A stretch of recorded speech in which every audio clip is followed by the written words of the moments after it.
54 বছরের সঙ্গীত জীবন। আমি একজন মুক্তিযোদ্ধা। আমি দেখছি এখানেও সবসময় একটা গ্রুপিং চলছে। এই বিডিবির ডিজি যখন তথ্য ও সম্প্রচার মন্ত্রণালয়ের অতিরিক্ত সচিব ছিল তখন সে চিত্রনাট্য চুরি করেছে, যেটা নিয়ে শাহবাগে আন্দোলন হয়েছে। সে অসংখ্য দুর্নীতি নিয়ে তার সাথে গত বছর ধরে তাকে নিয়ে খুব আন্দোলন হচ্ছিল।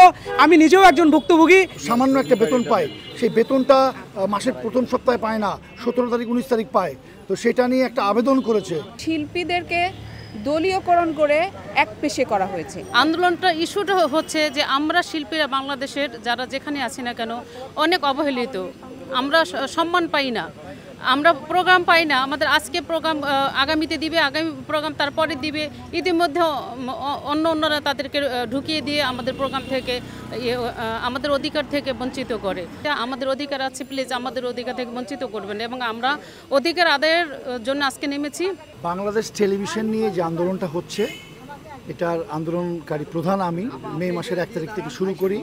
তারপরে আমাদের মিউজিশিয়ান, সুরকার, সঙ্গীত পরিচালক, গীতিকার, কণ্ঠশিল্পী সবাই অ্যাড হন। কারণ এই ধরনের সবাই কখনো অ্যাড হয় না।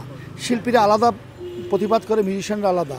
কিন্তু আমি চিন্তা করলাম যে না, আমরা যদি অবহেলিত শিল্পী, সুরকার, সঙ্গীত পরিচালক, মিউজিক ডিরেক্টর, মিউজিশিয়ান সবাইকে এক ফ্রেমে আনতে পারি, তাহলে সেটা স্ট্রং হবে।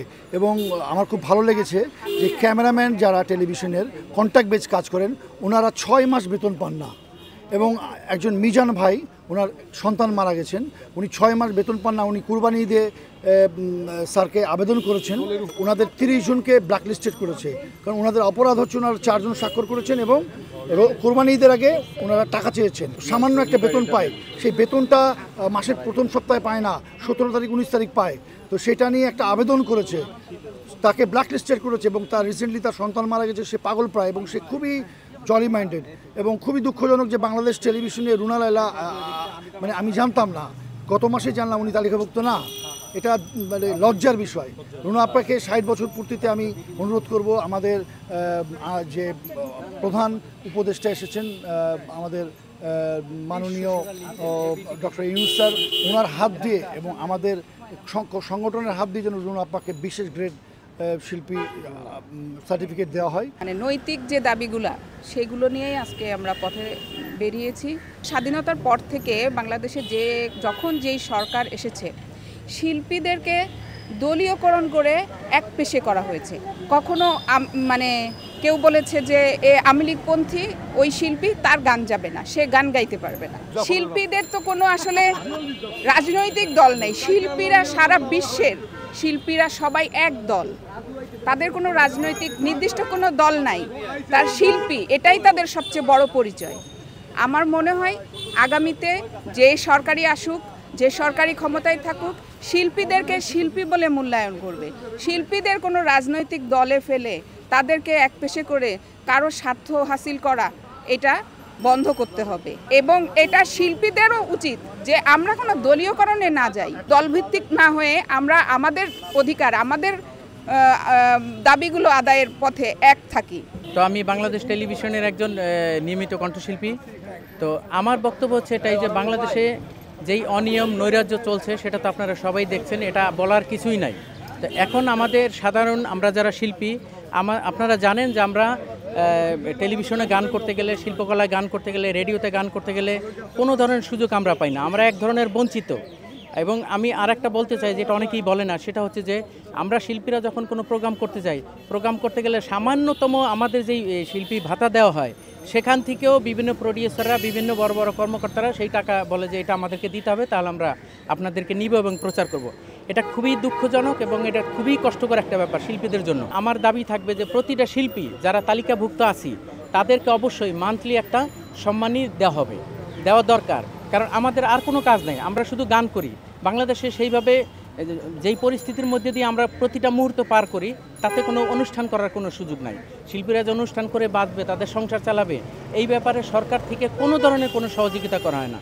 প্রতিটা শিল্পীর জন্য সহযোগিতার হাত থাকবে সরকারের, এবং প্রতি মাসে অন্তত শিল্পীদের একটা সম্মানী যেন দেওয়া হয়, সেটা কম হোক, কিন্তু শিল্পীরা বলতে পারবে যে আমি বাংলাদেশ টেলিভিশনের শিল্পী, আমি বাংলাদেশ রেডিও শিল্পী, আমি বাংলাদেশ শিল্পকলা শিল্পী, আমাদেরকে সম্মানী দেওয়া হয়। আপনারা জানেন যে আজকে বিডিবিতে আমরা যে বিডিবির ডিজির পদত্যাগ দাবির জন্য আমরা বিডিবিতে কর্মসূচি করেছিলাম। এই বিডিবির ডিজি যখন তথ্য ও সম্প্রচার মন্ত্রণালয়ের অতিরিক্ত সচিব ছিল তখন সে চিত্রনাট্য চুরি করেছে, যেটা নিয়ে শাহবাগে আন্দোলন হয়েছে। সে অসংখ্য দুর্নীতি নিয়ে তার সাথে গত বছর ধরে তাকে নিয়ে খুব আন্দোলন হচ্ছিল। আমি নিজেও একজন ভুক্তভোগী, আমার চিত্রনাট্য সে চুরি করেছে এবং এই বিষয়টি নিয়ে আমরা গত 1 বছর যাবৎ আন্দোলন করে যাচ্ছি।